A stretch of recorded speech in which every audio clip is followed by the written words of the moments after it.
Hello friends, പുതിയൊരു ക്ലാസ്സിലേക്ക് എല്ലാ കൂട്ടുകാർക്കും സ്വാഗതം. നമ്മൾ ഇന്നത്തെ ക്ലാസ്സിൽ ഡിസ്കസ് ചെയ്യാൻ പോകുന്നത് ഇന്ത്യയിലെ പ്രധാന പദവികളിൽ വഹിക്കുന്നത് ആരൊക്കെയാണെന്നുള്ള കറണ്ട് അഫയർ ടോപ്പിക്കാണെന്ന് ഇന്നത്തെ ക്ലാസ്സിലൂടെ ഡിസ്കസ് ചെയ്യാൻ പോകുന്നത്. അപ്പോൾ അടുത്ത ഘട്ടം LDC എഴുതുന്ന കൂട്ടുകാർക്ക് വളരെയധികം പ്രയോജനപ്രദമാവുന്ന ക്ലാസ്സാണ്. മാക്സിമം നിങ്ങളത് കാണാൻ ശ്രമിക്കുക, നിങ്ങളുടെ കൂട്ടുകാർക്കൊന്ന് ഷെയർ ചെയ്ത് കൊടുക്കുക. അതുപോലെ തന്നെ LGS ഒക്കെ എഴുതുന്ന കൂട്ടുകാർക്കും വളരെ പ്രയോജനപ്രദമാവുന്ന ക്ലാസ്സാണ്. അപ്പോൾ ചാനൽ ആദ്യമായിട്ട് കാണുന്ന കൂട്ടുകാരുണ്ടെങ്കിൽ മാക്സിമം ഒന്ന് സബ്സ്ക്രൈബ് ചെയ്ത് ബെല്ലൈക്കൺ അമർത്തിയിട്ടുണ്ടെന്ന് കാണാൻ ശ്രമിക്കുക. അപ്പോൾ നമുക്ക് ക്ലാസ്സിലോട്ട് കിടക്കാം. ഇന്നത്തെ ക്ലാസ് പഠിക്കാൻ പോകുന്നത് എന്താണ്? ഇന്ത്യയിലെ പ്രധാനപ്പെട്ട പദവികൾ. ഫസ്റ്റ് തന്നെ നമുക്ക് നോക്കാം, രാഷ്ട്രപതിയാണ്. നിലവിലെ നമ്മുടെ രാഷ്ട്രപതി ആരാണ്? എല്ലാവർക്കും അറിയാവുന്ന കാര്യമാണ്. ദ്രൗപദി മുർമു ആണ് നിലവിലെ രാഷ്ട്രപതി. എത്രാമത്തെ രാഷ്ട്രപതിയാണ്? 15ാമത് രാഷ്ട്രപതിയാണ്. അപ്പോൾ ഇന്ത്യയിലെ നിലവിലെ 15ാമത്തെ രാഷ്ട്രപതിയാണ് ദ്രൗപദി മുർമു. നമ്മുടെ തിരുവനന്തപുരം ജില്ലയിലെ എക്സാം നടന്നപ്പോൾ നമ്മുടെ രാഷ്ട്രപതിയുമായിട്ട് ബന്ധപ്പെട്ട കുറച്ച് ക്വസ്റ്റ്യൻസ് ചോദിച്ചിരുന്നു. അത് അവരുടെ ഡീറ്റെയിൽസും കാര്യങ്ങളും എല്ലാം വെച്ചുകൊണ്ട്. അപ്പോൾ നമുക്ക് അവരെക്കുറിച്ച് കുറച്ച് ഡീറ്റെയിൽസ് അങ്ങ് പഠിച്ചങ്ങ് പോകാം. ഇനി അടുത്ത ഘട്ടം എഴുതുമ്പോൾ കണക്റ്റഡ് ആയിട്ട് ചോദിക്കാൻ ചാൻസ് ഉണ്ടെങ്കിൽ കുറച്ചുകൂടെ പ്രയോജനപ്രദമാവുന്നതാണ്. അപ്പോൾ നമുക്ക് രാഷ്ട്രപതിയുമായിട്ട് ബന്ധപ്പെട്ട പഠിക്കേണ്ടതായിട്ടുള്ള കംപ്ലീറ്റ് ഡീറ്റെയിൽസ് അങ്ങ് നമുക്ക് പഠിച്ചങ്ങ് പോകാം. ഇന്ത്യയുടെ രാഷ്ട്രപതിയാവുന്ന രണ്ടാമത്തെ വനിതയാണ് നമ്മുടെ ദ്രൗപദി മുർമു. അപ്പോൾ ഇന്ത്യയുടെ രാഷ്ട്രപതിയാവുന്ന രണ്ടാമത്തെ വനിതയാണ് ദ്രൗപദി മുർമു. അതുപോലെ തന്നെ ആദിവാസി വിഭാഗത്തിൽ നിന്നുള്ള ആദ്യ ഇന്ത്യൻ രാഷ്ട്രപതിയാണ് ദ്രൗപദി മുർമു. അപ്പോൾ വളരെ ഇമ്പോർട്ടൻ്റ് ആണ്. ഇന്ത്യയുടെ രാഷ്ട്രപതിയാവുന്ന രണ്ടാമത്തെ വനിതയാണ് ദ്രൗപദി മുർമു. അതുപോലെ തന്നെ ആദിവാസി വിഭാഗത്തിൽ നിന്നുള്ള ഇന്ത്യൻ രാഷ്ട്രപതി കൂടിയാണ് ദ്രൗപദി മുർമു. അപ്പോൾ എന്താണ്? ആദിവാസി വിഭാഗത്തിൽ നിന്നുള്ള ആദ്യ ഇന്ത്യൻ രാഷ്ട്രപതിയാണ് ദ്രൗപദി മുർമു. ഇപ്പോൾ എത്രാമത്തെ രാഷ്ട്രപതിയാണ്? 15ാമത്തെ രാഷ്ട്രപതിയാണ്. ഏത് ആദിവാസി വിഭാഗത്തിലാണെന്ന് PSC ചോദിക്കാൻ ചാൻസ് ഉണ്ട്. സാന്താൾ വിഭാഗമാണ്. നോട്ട് ചെയ്തോണേ, വളരെ ഇമ്പോർട്ടൻ്റ് ആണ്. അപ്പോൾ സാന്താൾ എന്ന് പറഞ്ഞ ആദിവാസി വിഭാഗത്തിൽ നിന്ന് വരുന്ന രാഷ്ട്രപതിയാണ് നമ്മുടെ ദ്രൗപദി മുർമു ആണ് കേട്ടോ. പിന്നെ ജനനം ഒന്ന് ഓർത്ത് വെച്ചോ, ജസ്റ്റ് ഒന്ന് ഓർത്ത് വെച്ചാൽ ജനനം ഉപർബേദ ഗ്രാമത്തിലാണ് കേട്ടോ. ജനനം ഉപർബേദ ഗ്രാമം ജനനം ഉപർബേദ ഗ്രാമം, മായൂർ ഫഞ്ചു ജില്ല, ഒഡീഷ കേട്ടോ. അപ്പോൾ ഒഡീഷയിലെ മായൂർ ഫഞ്ചു ജില്ലയിലെ ഉപർബേദ ഗ്രാമത്തിലാണ് നമ്മുടെ ദ്രൗപദി മുർമു ജനിച്ചത്. അതൊന്ന് ജസ്റ്റ് ഒന്ന് ഓർത്ത് നോക്കണം. പിന്നെ സ്വതന്ത്ര ഇന്ത്യയിൽ ജനിച്ച ആദ്യ ഇന്ത്യൻ രാഷ്ട്രപതിയാണ് ദ്രൗപദി മുർമു. അപ്പോൾ അതോടെ ഒന്ന് കണക്ട് ചെയ്ത് പഠിക്കണേ. സ്വതന്ത്ര ഇന്ത്യയിൽ ജനിച്ച ആദ്യ ഇന്ത്യൻ രാഷ്ട്രപതി ആരാന്ന് ചോദിച്ചാൽ പറയണം, നമ്മുടെ ദ്രൗപദി മുർമു ആണ്. പിന്നെ ഏറ്റവും പ്രായം കുറഞ്ഞ രാഷ്ട്രപതി, അതുപോലെ തന്നെ രാഷ്ട്രപതി ആകുന്നതിന് മുമ്പ് ജാർഖണ്ഡ് ഗവർണറായിരുന്നു. അപ്പോൾ ഇത്രയും പോയിന്റ്സ് ഒന്ന് നിങ്ങളൊന്ന് കണക്ട് ചെയ്ത് പഠിച്ചു കഴിഞ്ഞാൽ, അഥവാ ഇനി നമ്മളിപ്പം തിരുവനന്തപുരം ജില്ലയിൽ ഇതിലത്തെ കുറച്ച് പോയിന്റ്സ് ചോദിച്ചിരുന്നു, അഥവാ ഇനിയിപ്പോൾ കണക്ട് ചെയ്ത് അടുത്ത LDC എഴുതുന്ന 28-ന് LDC എഴുതുന്ന കൂട്ടുകാർക്ക് ചോദിക്കാൻ ചാൻസ് ഉണ്ടെങ്കിൽ ഈ ഒരു ദ്രൗപദി മുർമുമായിട്ട് ബന്ധപ്പെട്ട കംപ്ലീറ്റ് പോയിന്റ്സ് നമ്മൾ പഠിച്ചിട്ടുണ്ട്. അപ്പോൾ ഒന്നുകൂടെ പറയാം, നമ്മുടെ നിലവിലെ രാഷ്ട്രപതി ആരാണ്? ദ്രൗപദി മുർമു, 15ാമത്തെ രാഷ്ട്രപതി, ഇന്ത്യയുടെ രാഷ്ട്രപതിയാകുന്ന രണ്ടാമത്തെ വനിത, ആദിവാസി വിഭാഗത്തിൽ നിന്നുള്ള ആദ്യ ഇന്ത്യൻ രാഷ്ട്രപതി. ഏതാണ് ആ വിഭാഗം? സാന്താൾ വിഭാഗത്തിൽ നിന്നാണ്. പിന്നെ ജനനം ഉപർബേദ ഗ്രാമം, മായൂർ ഫഞ്ചു ജില്ല, ഒഡീഷ. സ്വതന്ത്ര ഇന്ത്യയിൽ ജനിച്ച ആദ്യ ഇന്ത്യൻ രാഷ്ട്രപതിയാണ് ദ്രൗപദി മുർമു. ഏറ്റവും പ്രായം കുറഞ്ഞ രാഷ്ട്രപതി ആകുന്നതിന് മുമ്പ് ജാർഖണ്ഡ് ഗവർണറായിരുന്നു. കറക്റ്റ് അല്ലേ? അപ്പോൾ ദ്രൗപദി മുർമുമായിട്ട് ബന്ധപ്പെട്ട കംപ്ലീറ്റ് പോയിന്റ്സ് നമ്മൾ പഠിച്ചു എക്സാം പോയിന്റ് ഓഫ് വ്യൂല്. ഇനിയിപ്പോൾ നമുക്ക് അടുത്ത് നോക്കാം. ഉപരാഷ്ട്രപതി. നിലവിലെ ഉപരാഷ്ട്രപതി ആരാടെ? ജഗദീപ് ധൻഖർ ആണ് കേട്ടോ. അപ്പോൾ 15ാമത് രാഷ്ട്രപതിയാണ് ദ്രൗപദി മുർമു. അപ്പോൾ ഒന്ന് മൈനസ് ചെയ്താൽ മതി. 14ാമത് ഉപരാഷ്ട്രപതിയാണ് ജഗദീപ് ധൻഖർ. അപ്പോൾ നിലവിലെ 14ാമത് ഉപരാഷ്ട്രപതി ആരാണ്? ജഗദീപ് ധൻഖർ. പിന്നെ ഉപരാഷ്ട്രപതിക്ക് വേറൊരു ചുമതലയാണ്. എന്താണ്? രാജ്യസഭാ സ്പീക്കർ ഉപരാഷ്ട്രപതി കൂടിയാണ്. അപ്പം രാജ്യസഭാ സ്പീക്കർ എന്ന് ചോദിക്കുകയാണെങ്കിലും ജഗദീപ് ധൻഖർ ആണ്. ഉപരാഷ്ട്രപതിയും ജഗദീപ് ധൻഖർ ആണ്. 14ാമത് കണക്ട് ചെയ്ത് വെച്ചോണേ. പിന്നെ നമ്മുടെ ജഗദീപ് ധൻഖറുമായിട്ട് കണക്ട് ചെയ്തുകൊണ്ട് ഒരു പോയിന്റാണ്, ഉപരാഷ്ട്രപതി ആകുന്നതിന് മുൻപ് പശ്ചിമ ബംഗാൾ ഗവർണറായിരുന്നു കേട്ടോ. അത് ജസ്റ്റ് ഒന്ന് ഓർത്ത് വെച്ചാൽ മതി. ഉപരാഷ്ട്രപതി ആവുന്നതിന് മുമ്പ് പശ്ചിമ ബംഗാൾ ഗവർണറായിരുന്നു നമ്മുടെ ജഗദീപ് ധൻഖർ കേട്ടോ. അപ്പോൾ ഇത്രയും ഒന്ന് കണക്ട് ചെയ്ത് വെച്ചാൽ. പിന്നെ പ്രധാനമന്ത്രി എല്ലാവർക്കും അറിയാം, നരേന്ദ്ര ദാമോദർ ദാസ് മോദിയാണ് പ്രധാനമന്ത്രി ആവുന്നത്. അദ്ദേഹം 3ാമത്തെ തവണയാണ് ഇപ്പോൾ പ്രധാനമന്ത്രിയായിട്ട് വരുന്നത്. എല്ലാവർക്കും അറിയാവുന്ന കാര്യമാണ്, കൂടുതൽ നമ്മൾ പറയുന്നില്ല. കേന്ദ്ര മന്ത്രിസഭയൊക്കെ നമ്മൾ ഡീറ്റെയിൽ ആയിട്ടൊരു വീഡിയോ ചെയ്തിട്ടുള്ളതാണ്. മാക്സിമം കൂട്ടുകാരൊന്ന് കാണാൻ ശ്രമിക്കുക. അപ്പോൾ നമുക്ക് അടുത്ത പോയിന്റിലോട്ട് പോകാം. സുപ്രീം കോടതി ചീഫ് ജസ്റ്റിസ് ആരാണ് നിലവിലെ? ധനഞ്ജയ യശ്വന്ത് ചന്ദ്രചൂഡ് അഥവാ DY ചന്ദ്രചൂഡ് 50ാമത് സുപ്രീം കോടതി ചീഫ് ജസ്റ്റിസ് ആണ്. അപ്പോൾ PSCക്ക് വളരെ ഇഷ്ടമുള്ളൊരു ടോപ്പിക്കാണ്. സ്ഥിരമായിട്ട് ചോദിക്കുന്നതാണ്, സുപ്രീം കോടതി ചീഫ് ജസ്റ്റിസ് ആരാണ്? നിലവിലെ സുപ്രീം കോടതി ചീഫ് ജസ്റ്റിസ് ആരാണ്? അല്ലെങ്കിൽ 50ാമത് സുപ്രീം കോടതി ചീഫ് ജസ്റ്റിസ് ആരാന്നൊക്കെ ഉള്ളത് PSC സ്ഥിരമായിട്ട് ചോദിക്കുന്നതാണ്. അപ്പോൾ ഇപ്പോഴേ അങ്ങ് പഠിച്ചു വെച്ചോ. നിലവിലെ സുപ്രീം കോടതി ചീഫ് ജസ്റ്റിസ് ആരാണ്? ധനഞ്ജയ യശ്വന്ത് ചന്ദ്രചൂഡ് കേട്ടോ. ഫുൾ ഫോമാണ് ധനഞ്ജയ യശ്വന്ത് ചന്ദ്രചൂഡ്. ചിലപ്പോൾ ഓപ്ഷൻ ഡി വൈ ചന്ദ്രചൂഡിനെ കണ്ടിട്ടുള്ളൂ കേട്ടോ. അപ്പോൾ ഡി വൈയുടെ ഫുൾ ഫോമാണ് ധനഞ്ജയ യശ്വന്ത് ചന്ദ്രചൂഡ് കേട്ടോ. ഡി വൈ ചന്ദ്രചൂഡ് അഥവാ ധനഞ്ജയ യശ്വന്ത് ചന്ദ്രചൂഡ് 50ാമത് സുപ്രീം കോടതി ചീഫ് ജസ്റ്റിസ് ആണ്, ഓർത്തുവെച്ചോണേ. പിന്നെ ലോക്സഭാ സ്പീക്കർ, നിലവിലെ ലോക്സഭാ സ്പീക്കർ ആരാണ്? ഓം ബിർളയാണ്. നമുക്കറിയാവുന്ന കാര്യമാണ്, നിലവിലെ ലോക്സഭാ സ്പീക്കർ ഓം ബിർളയാണ്. ഈ മൂന്നാം മോദിയുടെ മന്ത്രിസഭയിൽ ഇദ്ദേഹം ലോക്സഭാ സ്പീക്കർ ആവുന്ന രണ്ടാമത്തെ വ്യക്തി അല്ല, രണ്ടാമതും ആവുകയാണ്. അതായത് രണ്ടാമത് മോദി മന്ത്രിസഭയിലും ഓം ബിർള തന്നെയാണ് ലോക്സഭാ സ്പീക്കർ. ഈ വട്ടവും ഓം ബിർള തന്നെയാണ് നമ്മുടെ ലോക്സഭാ സ്പീക്കറായിട്ട് വന്നിരിക്കുന്നത്. ഈ വട്ടം പിന്നെ ഒരു പ്രത്യേകതയുണ്ട്. പ്രത്യേകത എന്താണെന്ന് ഞാൻ പറഞ്ഞുതരാം. അതായത് തെരഞ്ഞെടുപ്പിലൂടെ ആണ് ഇദ്ദേഹം ലോക്സഭാ സ്പീക്കറായിട്ട് തിരഞ്ഞെടുത്തത്. അതായത് ഒരു തെരഞ്ഞെടുപ്പ് വന്നിരുന്നു. തെരഞ്ഞെടുപ്പ് നടന്നതിന് ഇദ്ദേഹത്തിന് ഓപ്പോസിറ്റായിട്ട് ഇന്നത് നമ്മുടെ മലയാളിയാണ്, ചിലപ്പോൾ ചോദിക്കാൻ ചാൻസ് ഉണ്ട്. ലോക്സഭാ തെരഞ്ഞെടുപ്പിൽ മത്സരിച്ചത് അത് നമ്മുടെ കോൺഗ്രസ്സുകാരനായ കൊടിക്കുന്നിൽ സുരേഷാണ് കേട്ടോ. കൊടിക്കുന്നിൽ സുരേഷാണ് ഇദ്ദേഹത്തിന് ഓപ്പോസിറ്റായിട്ട് ഈ ഒരു ഈ ഒരു ലോക്സഭാ ഇലക്ഷൻ 18ാം ലോക്സഭയിൽ ലോക്സഭാ സ്പീക്കറിന് ഓം ബിർളയ്ക്കെതിരെ മത്സരിച്ചത് ആരാന്ന് ചോദിക്കാം. അപ്പോൾ ആരാണ്? കൊടിക്കുന്നിൽ സുരേഷാണ്. കൊടിക്കുന്നിൽ സുരേഷിൻ്റെ മണ്ഡലം ഏതാണ്? മാവേലിക്കര മണ്ഡലമാണ് കേട്ടോ, ഒന്ന് ഓർത്ത് വെച്ചോണേ. പിന്നെ ലോക്സഭാ സ്പീക്കർ ഓം ബിർളയാണ്, ഒന്ന് ഓർത്ത് വെച്ചോണേ. പിന്നെ ലോക്സഭാ പ്രതിപക്ഷ നേതാവ് നമുക്ക് എല്ലാവർക്കും അറിയാം, രാഹുൽ ഗാന്ധിയാണ് ലോക്സഭാ പ്രതിപക്ഷ നേതാവ് കേട്ടോ. ലോക്സഭാ പ്രതിപക്ഷ നേതാവ് രാഹുൽ ഗാന്ധിയാണ്. അതുപോലെ തന്നെ അത് കണക്ട് ചെയ്ത് തന്നെ പഠിച്ചു. രാജ്യസഭാ പ്രതിപക്ഷ നേതാവ് ആരാണെന്ന് ചോദിക്കും. നിലവിലെ മല്ലികാർജുന ഖാർഗെയാണ്. അപ്പോൾ ഓപ്ഷൻ രാഹുൽ ഗാന്ധിയൊക്കെ തരും രാജ്യസഭാ പ്രതിപക്ഷ നേതാവെന്ന്. അപ്പം കറപ്പിക്കല്, അതൊന്നും തമ്മിൽ നിങ്ങൾക്ക് കൺഫ്യൂഷനായി പോകും. അപ്പോൾ ഒന്നുകൂടെ പറയാം, ലോക്സഭാ പ്രതിപക്ഷ നേതാവ് രാഹുൽ ഗാന്ധി. ലോക്സഭയിലാണ് രാഹുൽ ഗാന്ധി പ്രതിപക്ഷ നേതാവ്. കാരണം രാഹുൽ ഗാന്ധി നമുക്കറിയാം തെരഞ്ഞെടുപ്പിലൂടെയാണ് രാഹുൽ ഗാന്ധി പ്രതിപക്ഷ നേതാവ്. അതേസമയം രാജ്യസഭാ പ്രതിപക്ഷ നേതാവ് മല്ലികാർജുൻ ഖാർഗെയാണ്. മല്ലികാർജുൻ ഖാർഗെ ആരാണ്? INCയുടെ പ്രസിഡന്റ് കൂടിയാണ്. INC എന്താണ്? ഇന്ത്യൻ നാഷണൽ കോൺഗ്രസിൻ്റെ നിലവിലെ പ്രസിഡന്റ് കൂടിയാണ് മല്ലികാർജുൻ ഖാർഗെ. അദ്ദേഹം രാജ്യസഭയിലൂടെയാണ് തിരഞ്ഞെടുത്തത് കേട്ടോ. രാജ്യസഭയിലൂടെ വന്നതുകൊണ്ട് രാജ്യസഭാ പ്രതിപക്ഷ നേതാവാണ് മല്ലികാർജുൻ ഖാർഗെ. ലോക്സഭാ പ്രതിപക്ഷ നേതാവ് രാഹുൽ ഗാന്ധി. രാഹുൽ ഗാന്ധിയുടെ മണ്ഡലങ്ങൾ ഏതൊക്കെയാണ്? വയനാടും പിന്നെ UP-യിൽ ഒരു മണ്ഡലം ഉണ്ടല്ലോ, അതേതാണെന്നുള്ളത് കമൻറ്റ് ബോക്സിൽ നിങ്ങൾ കമൻറ്റായിട്ട് രേഖപ്പെടുത്തണം കേട്ടോ. രാഹുൽ ഗാന്ധിയുടെ ഉത്തർപ്രദേശിലെ മണ്ഡലം ഏതാണെന്നുള്ളത് കമൻറ്റായിട്ട് നിങ്ങൾ രേഖപ്പെടുത്തണം കേട്ടോ. അടുത്തത് ചീഫ് ഇലക്ഷൻ കമ്മീഷണർ. നിലവിലെ കേന്ദ്ര ചീഫ് ഇലക്ഷൻ കമ്മീഷണർ ആരാണ്? രാജീവ് കുമാറാണ്. അപ്പോൾ 25ാമത് ചീഫ് ഇലക്ഷൻ കമ്മീഷണർ ആരാന്ന് ചോദിച്ചാൽ നമ്മൾ പറയണം രാജീവ് കുമാറാണ് കേട്ടോ. രാജീവ് കുമാറാണ്. പിന്നെ നമ്മുടെ അടുത്തത് ദേശീയ മനുഷ്യാവകാശ കമ്മീഷണർ. സ്ഥിരമായിട്ട് PSC ചോദിക്കുന്നതാണ്. ദേശീയ മനുഷ്യാവകാശ കമ്മീഷണർ വിജയഭാരതി സയാനി ആക്ടിംഗ് ആണ്. അത് വളരെ ഇമ്പോർട്ടൻ്റ് ആണ്. നിങ്ങൾ ഈ ആക്ടിംഗ് എന്ന് പറയുമ്പോൾ ഒന്ന് ഓർത്ത് വെച്ചാണ്. കാരണം എന്താണെന്ന് പറഞ്ഞാൽ നമ്മുടെ ദേശീയ മനുഷ്യാവകാശ കമ്മീഷണറായിട്ട് ഉണ്ടായിരുന്ന നമ്മുടെ അരുൺകുമാർ മിശ്ര അദ്ദേഹത്തിൻ്റെ കാലാവധി കഴിഞ്ഞ് അദ്ദേഹം രാജിവെച്ചപ്പോൾ അടുത്ത ആളെ തിരഞ്ഞെടുക്കാൻ കുറച്ച് കാലാവധി ആ ഒരു സമയം എടുക്കത്തില്ലേ, ആ സമയത്തിന് ഓൾറെഡി ഇവരുടെ കമ്മീഷനിൽ തന്നെയുള്ളൊരു ഒരാളെയാണ് ആക്ടിംഗ് മനുഷ്യാവകാശ കമ്മീഷനായിട്ട് വെച്ചിരിക്കുന്നത്. അതാണ് ഈ ആക്ടിംഗ് എന്ന് പറയുന്നത്. അതൊന്ന് ഓർത്ത് വെച്ചാണ്. അപ്പോൾ അടുത്ത ആൾ അധികാരം ഏൽക്കുന്നതും വരെ ഈ വിജയഭാരതി സയാനി ആയിരിക്കും ആക്ടിംഗ് മനുഷ്യാവകാശ കമ്മീഷനായിട്ട് ഇരിക്കുന്നത്. ജസ്റ്റ് ഒന്ന് അറിഞ്ഞിരിക്കാൻ വേണ്ടി പറഞ്ഞതാണ്. അപ്പോൾ ഒന്ന് ജസ്റ്റ് നമുക്ക് നോക്കാം. ദേശീയ മനുഷ്യാവകാശ കമ്മീഷണർ ആരാണ്? നിലവിലെ വിജയഭാരതി സയാനി. ദേശീയ മനുഷ്യാവകാശ കമ്മീഷണർ ആരാണ്? നിലവിലെ വിജയഭാരതി സയാനി ആക്ടിംഗ് ആണ്. ഒന്ന് നോട്ട് ചെയ്ത് വെച്ചോണേ. പിന്നെ കേന്ദ്ര മുഖ്യ വിവരാവകാശ കമ്മീഷണർ ആരാണ്? കേന്ദ്ര മുഖ്യ വിവരാവകാശ കമ്മീഷണർ ഹിരാലാൽ സമരിയ കേട്ടോ. ഹിരാലാൽ സമരിയ. ഇദ്ദേഹത്തിന് ഒരു പ്രത്യേകതയുണ്ട്. ഇദ്ദേഹം ദളിത് വിഭാഗത്തിൽ നിന്ന് ആദ്യമായിട്ട് മുഖ്യ വിവരാവകാശ കമ്മീഷണർ ആവുന്ന വ്യക്തിയാണ് ഇന്ത്യയിലെ ഹിരാലാൽ സമരിയ കേട്ടോ. ദളിത് വിഭാഗത്തിൽ നിന്ന് ആദ്യമായി മുഖ്യ വിവരാവകാശ കമ്മീഷണർ ആവുന്ന വ്യക്തി ആരാണ്? ഹിരാലാൽ സമരിയ. അപ്പം നിലവിലെ കേന്ദ്ര മുഖ്യ വിവരാവകാശ കമ്മീഷണർ ആരാണ്? ഹിരാലാൽ സമരിയ. എത്രാമത്തെ വിവരാവകാശ കമ്മീഷണറാണ് ഹിരാലാൽ സമരിയ? 12ാമത്തെ വിവരാവകാശ കമ്മീഷണറാണ്. ക്ലിയർ അല്ലേ? അടുത്തത് ദേശീയ വനിതാ കമ്മീഷൻ അധ്യക്ഷ ആരാണ്? രേഖാ ശർമ്മ. ഈ വട്ടം നടന്ന LDC എക്സാമിന് 2 എക്സാമിനും ഒരേ ക്വസ്റ്റ്യൻ തന്നെ ചോദിച്ചാണ് രേഖാ ശർമ്മയുടെ. അപ്പം ഇനിയും ചിലപ്പോൾ കണക്ട് ചെയ്യാം, ചിലപ്പം ചോദിക്കാതിരിക്കാം. അപ്പം ദേശീയ വനിതാ കമ്മീഷൻ അധ്യക്ഷ ആരാണ്? രേഖാ ശർമ്മയാണ്. ഇനി നമുക്ക് ചോദിക്കാൻ ചാൻസ് ഉള്ളത് പിന്നാക്ക കമ്മീഷനില്ലേ, OBC ചെയർമാൻ. പിന്നാക്ക കമ്മീഷൻ ചെയർമാൻ ആരാണ്?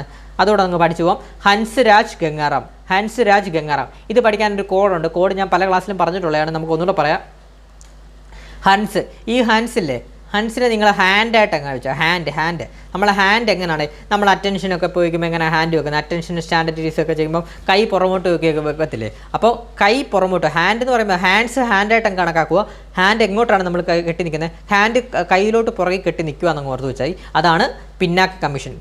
പുറകിലോട്ട് കെട്ടി കൈ കെട്ടി നിൽക്കുക എന്നങ്ങ് ഓർത്ത് വെച്ചാൽ പിന്നാക്ക കമ്മീഷൻ, കേന്ദ്ര പിന്നാക്ക കമ്മീഷൻ അഥവാ OBC കമ്മീഷൻ ചെയർമാൻ ആരാണ്? നിലവിലത്തെ ഹൻസ് രാജ് ഗംഗാറാം. ഹാൻഡ് പുറകിലോട്ട് കെട്ടി നിൽക്കുക എന്ന് ഓർത്ത് വെച്ചാൽ കേട്ടോ. പിന്നാക്ക കമ്മീഷൻ ചെയർമാൻ ഹാൻഡ്സ് പുറകിലോട്ട് കെട്ടി നിൽക്കുക. പിന്നാക്ക കമ്മീഷൻ ചെയർമാൻ ആരാണ്? നിലവിലെ ഹൻസ് രാജ് ഗംഗാറാം. ക്ലിയർ അല്ലേ? അടുത്തത് ന്യൂനപക്ഷ കമ്മീഷൻ ചെയർമാൻ ആരാണ് നിലവിലെ? ഇക്ബാൽ സിംഗ് ലാൽപുര കേട്ടോ. ഇക്ബാൽ സിംഗ് ലാൽപുര ചോദിക്കാൻ ചാൻസ് ഉണ്ട്. ന്യൂനപക്ഷ കമ്മീഷൻ ചെയർമാൻ ആരാണ്? ഇക്ബാൽ സിംഗ് ലാൽപുര. അപ്പോൾ ഒന്നുകൂടെ നമുക്ക് നോക്കാം. ദേശീയ വനിതാ കമ്മീഷൻ അധ്യക്ഷ രേഖാ ശർമ്മ. അല്ല, ഇത്ര ഒന്നുകൂടെ നോക്കാം. ദേശീയ മനുഷ്യാവകാശ കമ്മീഷണർ ആരാണ്? വിജയഭാരതി സയാനി, ആക്ടിംഗ് ആണ്. പിന്നെ കേന്ദ്ര മുഖ്യ വിവരാവകാശ കമ്മീഷണർ ഹിരാലാൽ സമരിയ, 12ാമത്തെയാണ്. ദളിത് വിഭാഗത്തിൽ നിന്ന് ആദ്യമായിട്ട് വരുന്ന വിവരാവകാശ കമ്മീഷണറാണ്. പിന്നെ ദേശീയ വനിതാ കമ്മീഷൻ അധ്യക്ഷ രേഖാ ശർമ്മ. പിന്നാക്ക commission chairman OBC commission chairman ആരാണ്? ഹൻസ്രാജ് ഗംഗാറാം. ന്യൂനപക്ഷ കമ്മീഷൻ ചെയർമാൻ ആരാണ്? ഇക്ബാൽ സിംഗ് ലാൽപുര. പിന്നെ അടുത്ത നമ്മുടെ UPSC ചെയർമാൻ നിലവിലത്തെ ആരാണ്? പ്രീതി സുധനാണ്. റീസെൻ്റായിട്ട് നടന്നൊരു അപ്പോയിൻമെൻ്റ് ആണ്. അപ്പോൾ UPSC ചെയർമാൻ ആരാണ്? പ്രീതി സുധനാണ്. ചോദിക്കാൻ ചാൻസ് ഉണ്ട്. പ്രീതി സുധൻ. UPSC ചെയർമാൻ ആരാണ് നിലവിലത്തെ? പ്രീതി സുധൻ. പിന്നെ UGC ചെയർമാൻ യൂണിവേഴ്സിറ്റി ഗ്രാൻഡ് കമ്മീഷനാണ്. UGC ചെയർമാൻ ആരാണ് നിലവിലത്തെ? ജഗദീഷ് കുമാറാണ്. ഇത് നമ്മൾ ചെറിയൊരു കോഡ് വെച്ച് പറഞ്ഞിരുന്നു. എന്താണ്, ജഗദീഷിനെ അറിയാം, നമ്മുടെ സിനിമാ നടൻ ജഗദീഷിനെ അറിയാം, നമ്മുടെ കോമഡി താരമായിട്ടുള്ള ജഗദീഷിനെ അറിയാം.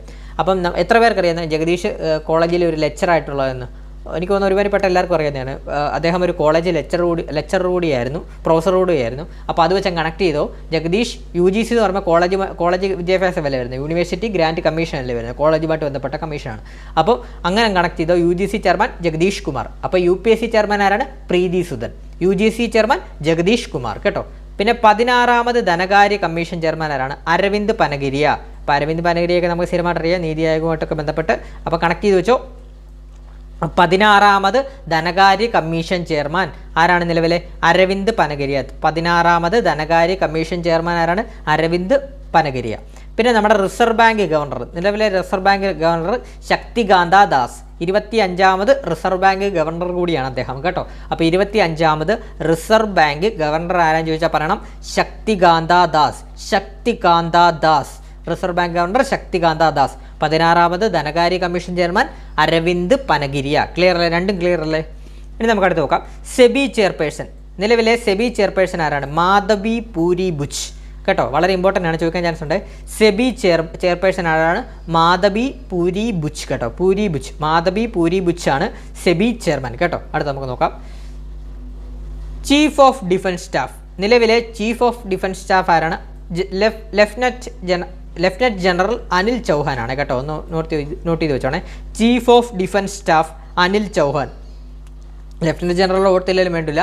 ചീഫ് ഓഫ് ഡിഫൻസ് സ്റ്റാഫ് ആരാണ്? അനിൽ ചൗഹാൻ കേട്ടോ. Anil Chauhan chief of defence staff Anil Chauhan. അടുത്ത നമ്മുടെ കരസേനാ മേധാവി ജനറൽ ഉപേന്ദ്ര ദ്വിവേദി കേട്ടോ. ഹിന്ദി നെയിമാണ്, പഠിക്കാൻ പാടാണ്. കരസേനാ മേധാവി ജനറൽ ഉപേന്ദ്ര ദ്വിവേദി കേട്ടോ. ഉപേന്ദ്ര ദ്വിവേദി കേട്ടോ. കരസേനാ മേധാവി ജനറൽ ഉപേന്ദ്ര ദ്വിവേദി. അതുപോലെ തന്നെ നാവികസേനാ മേധാവി അഡ്മിറൽ ദിനേശ് ത്രിപാഠി. നാവികസേനാ മേധാവി. ഇത് പഠിക്കാൻ എളുപ്പമുണ്ട്. നാവിൽ നമ്മൾ ദിനേശ് എന്ന് പറഞ്ഞൊരു ബീഡി കമ്പനിയില്ലേ, ദിനേശ് ബീഡി. അപ്പം നാവിൽ ദിനേശ് ബീഡി വെക്കുക എന്നങ്ങ് ഓർത്ത് വെച്ചാൽ മതി. നാവികസേന. അപ്പം നാവികസേനാ മേധാവി ആരാണ്? അഡ്മിറൽ ദിനേശ് ത്രിപാഠി. നാവിൽ ദിനേശ് ബീഡി വെക്കുക കേട്ടോ. അപ്പം നാവികസേനാ മേധാവി അഡ്മിറൽ ദിനേശ് ത്രിപാഠി. അതുപോലെ തന്നെ വ്യോമസേനാ മേധാവിയുടെ ഒരു കാര്യത്തിലൊരു ചേഞ്ച് ഉണ്ട്. വ്യോമസേനാ മേധാവി നിലവിലിപ്പോൾ എയർ ചീഫ് മാർഷൽ VR ചൗധരിയാണ് കേട്ടോ. അതൊന്ന് നോട്ട് ചെയ്ത് വെച്ചോണേ.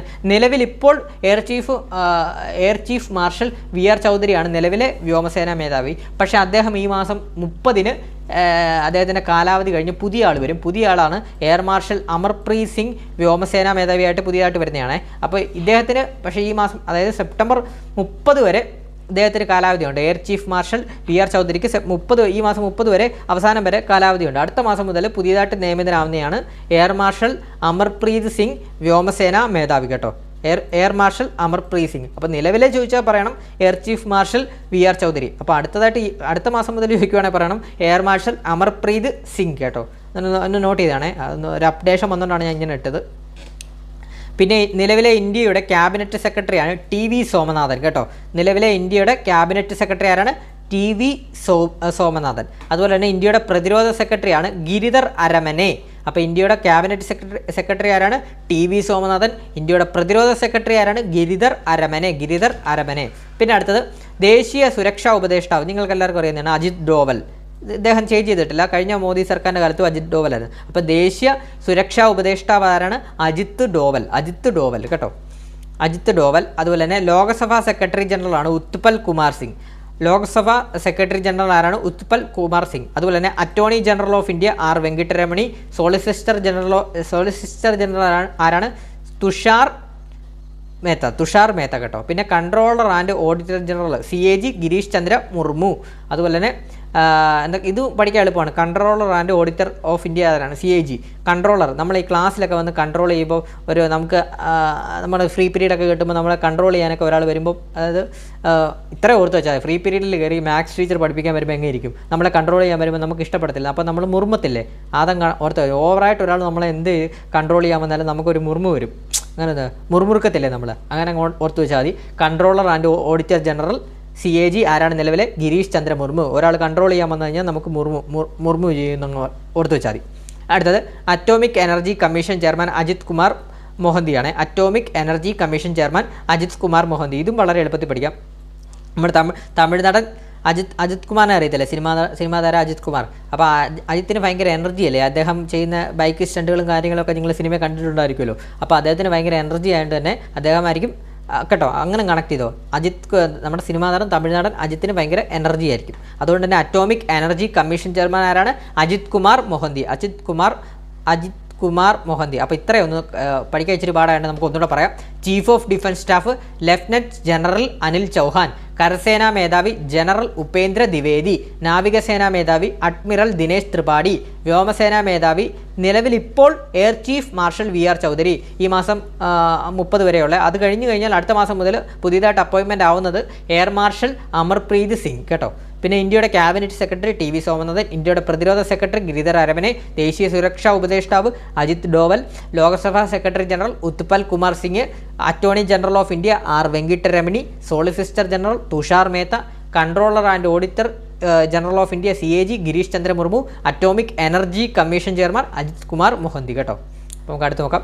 ഐക്യരാഷ്ട്രസഭയിലെ ഇന്ത്യയുടെ സ്ഥിരം പ്രതിനിധി ആരാന്ന് ചോദിക്കാം. അരിന്ദം ബാഗ്ചി. വളരെ ഇമ്പോർട്ടൻ്റ് ആണ്. ഇതൊക്കെ ചോദിച്ചു കഴിഞ്ഞാൽ റാങ്ക് മേക്കിംഗ് കറണ്ട് അഫെയർ ആയിരിക്കും. ഇതൊന്നും ആരും അങ്ങനെ പഠിച്ചിട്ട് പോകുന്നതല്ല കേട്ടോ. അപ്പോൾ നോട്ട് ചെയ്ത് വെച്ചോ. ഐക്യരാഷ്ട്രസഭയിലെ ഇന്ത്യയുടെ സ്ഥിരം പ്രതിനിധി ആരാണ്? അരിന്ദം ബാഗ്ചി കേട്ടോ. അരിന്ദം ബാഗ്ചി. ഐക്യരാഷ്ട്രസഭയിലെ ഇന്ത്യയുടെ സ്ഥിരം പ്രതിനിധി അരിന്ദം ബാഗ്ചി കേട്ടോ. അരിന്ദം ബാഗ്ചി. അതുപോലെ തന്നെ യുനെസ്കോയിലെ Indian ambassador Vishal V Sharma. അപ്പോൾ യുനെസ്കോയിലെ ഇന്ത്യൻ അംബാസിഡർ ആരെന്ന് ചോദിച്ചാൽ വിശാൽ വി ശർമ്മ. അതുപോലെ തന്നെ ട്രൈയുടെ ചെയർമാൻ അനിൽകുമാർ ലഹോട്ടിയാണ്. ട്രൈയുടെ ചെയർമാൻ ആരാണ്? അനിൽകുമാർ ലഹോട്ടി. പിന്നെ ഇന്ത്യൻ സെൻസസ് കമ്മീഷണർ ആരാണ്? മൃയുഞ്ജയ് കുമാർ നാരായൺ കേട്ടോ. ഇന്ത്യൻ സെൻസസ് കമ്മീഷണർ ആരാണ്? മൃയുഞ്ജയ് കുമാർ നാരായണൻ. പിന്നെ ISRO ചെയർമാൻ നമുക്കറിയാം S സോമനാഥ്. നമുക്കറിയാം മലയാളിയായ S സോമനാഥാണ് ISRO ചെയർമാൻ. പിന്നെ VSSC ഡയറക്ടർ നമ്മൾ സ്ഥിരമായിട്ട് പഠിക്കുന്നതാണ് S ഉണ്ണികൃഷ്ണൻ നായരാണ്. അപ്പോൾ VSSC ഡയറക്ടർ ആരാണ്? S ഉണ്ണികൃഷ്ണൻ നായർ. അതുപോലെ തന്നെ പ്രസ് ട്രസ്റ്റ് ഓഫ് ഇന്ത്യയുടെ chairman KN Shanthakumar. Press trust of India chairman KN Shanthakumar. പിന്നെ കേന്ദ്ര സാഹിത്യ അക്കാദമി പ്രസിഡന്റ് മാധവ് കൗശിക്. കേന്ദ്ര സാഹിത്യ അക്കാദമി പ്രസിഡന്റ് മാധവ് കൗശിക്. അതുപോലെ തന്നെ കേന്ദ്ര ലളിതകലാ അക്കാദമി ചെയർമാൻ ആരാണ്? V നാഗ്ദാസ് കേട്ടോ. കേന്ദ്ര ലളിതകലാ അക്കാദമി ചെയർമാൻ ആരാണ്? V നാഗ്ദാസ്. പിന്നെ കേന്ദ്ര വിജിലൻസ് കമ്മീഷണർ ആരാണ്? പ്രവീൺ കുമാർ ശ്രീവാസ്തവ. ചോദിക്കാൻ ചാൻസ് ഉണ്ട്. കേന്ദ്ര വിജിലൻസ് കമ്മീഷണർ ആരാണ്? പ്രവീൺ കുമാർ ശ്രീവാസ്തവ. പിന്നെ CBI ഡയറക്ടർ ആരാണ്? പ്രവീൺ സൂദ്. ചോദിക്കാൻ ചാൻസ് ഉണ്ട്. അപ്പോൾ ഇത്ര നമുക്ക് ഒന്നുകൂടെ പറഞ്ഞു പോവാം. ഐക്യരാഷ്ട്രസഭയിലെ യുനെസ്കോയിലൊക്കെ ചോദിച്ചു കഴിഞ്ഞാൽ റാങ്ക് മേക്കിംഗ് ആവുമേ. അപ്പോൾ ഒന്ന് നോട്ട് ചെയ്ത് വെച്ച് ഇപ്പോഴേ പഠിച്ചു വെക്കൂ. ഐക്യരാഷ്ട്രസഭയിലെ ഇന്ത്യയുടെ സ്ഥിരം പ്രതിനിധി ആരാണ്? അരിന്ദം ബാഗ്ചി. ഐക്യരാഷ്ട്രസഭയിലെ UN ആണ്. ഐക്യരാഷ്ട്രസഭയിലെ ഇന്ത്യയുടെ സ്ഥിരം പ്രതിനിധി ആരാണ്? അരിന്ദം ബാഗ്ചി കേട്ടോ. അരിന്ദം ബാഗ്ചി പഠിച്ചു വെച്ചോണേ. ചോദിക്കാൻ ചാൻസ് ഉണ്ട്. ചോദിച്ചാൽ 1 മാർക്ക് ഉറപ്പാണ്. അതുപോലെ തന്നെ യുനെസ്കോയിലെ ഇന്ത്യൻ അംബാസിഡർ ആരാണ്? Vishal V Sharma. TRAI chairman Anil Kumar Lahoti. Indian census commissioner Mrityunjay Kumar Narayan. ISRO chairman നമുക്ക് എല്ലാവർക്കും അറിയുന്നതാണ് S Somanath. VSSC director S Unnikrishnan Nair. Press trust of India chairman ആരാണ്? KN Shanthakumar. Kendra Sahitya Akademi president Madhav Kaushik. Kendra Lalitkala Akademi chairman V Nagdas. കേന്ദ്ര വിജിലൻസ് കമ്മീഷണർ ആരാണ്? പ്രവീൺ കുമാർ ശ്രീവാസ്തവ. CBI ഡയറക്ടർ ആരാണ്? പ്രവീൺ സൂദാണ്. ഇനി നമുക്ക് കുറച്ചുകൂടെ ഉള്ളത് അതുകൊണ്ട് പഠിച്ചു പോകാം. നീതി ആയോഗിൻ്റെ നിലവിലെ CEO ആരാണ്? BVR സുബ്രഹ്മണ്യം കേട്ടോ. നീതി ആയോഗിൻ്റെ CEO BVR എന്ന് ഓർത്ത് വെച്ചാൽ മതി കേട്ടോ. ഇതങ്ങ് കണക്ട് ചെയ്താൽ CEOക്ക് 3 അക്ഷരമുണ്ട്, BVRന് 3 അക്ഷരമുണ്ട്, അങ്ങനെ കണക്ട് ചെയ്ത് വെച്ചോ. CEO അപ്പോൾ NITI Aayog CEO BVR Subrahmanyam, CEO BVR കേട്ടോ. നീതി ആയോഗ് CEO നിലവിലെ ആരാണ്? BVR സുബ്രഹ്മണ്യം. CEO 3 അക്ഷരം, BVR 3 അക്ഷരം, അങ്ങനെ കണക്ട് ചെയ്ത് എങ്ങനെയൊക്കെ ഓർത്ത് വെക്കണേ. പരീക്ഷയ്ക്ക് നമ്മൾ ഇരിക്കുമ്പോൾ ഇതൊക്കെ ആയിരിക്കും ഓർക്കുന്നത്, അതുകൊണ്ടാണ് ഇങ്ങനെയൊക്കെ പറയുന്നത്. അപ്പം നീതി ആയോഗിൻ്റെ വൈസ് ചെയർമാൻ ആരാണ്? നിലവിലെ സുമൻ ബേരിയാണ് കേട്ടോ. അപ്പോൾ അതൊന്ന് നോട്ട് ചെയ്ത് വെച്ചാണ്. നീതി ആയോഗിൻ്റെ നിലവിലെ CEO BVR സുബ്രഹ്മണ്യം. നീതി ആയോഗിൻ്റെ വൈസ് ചെയർമാൻ ആരാണ്? നിലവിലെ സുമൻ ബേരി കേട്ടോ. പിന്നെ എൻഫോഴ്സ്മെൻറ്റ് ഡയറക്ടറേറ്റിൻ്റെ ചെയർമാൻ ആരാണ്? നിലവിലെ രാഹുൽ നവീൻ. ഇത് ട്രിവാൻഡ്രം പരീക്ഷയ്ക്ക് ചോദിച്ചാണ്. എൻഫോഴ്സ്മെൻറ്റ് അതായത് ED ആണ്.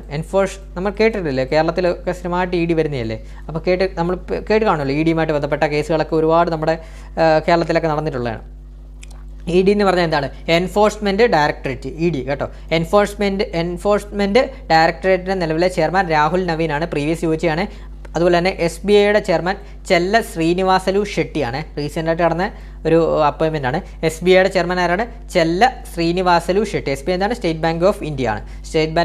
ബാങ്ക് ഓഫ് ഇന്ത്യ അഥവാ SBIയുടെ ചെയർമാൻ ആരാണ്? ചെല്ല ശ്രീനിവാസലു ഷെട്ടി. അപ്പോൾ ഒന്നുകൂടെ പറയാം. നീതി ആയോഗിൻ്റെ CEO BVR സുബ്രഹ്മണ്യൻ, നീതി ആയോഗിൻ്റെ vice chairman Suman Bery. Enforcement directorate ED chairman ആരാണ്? നിലവിലെ രാഹുൽ നവീൻ.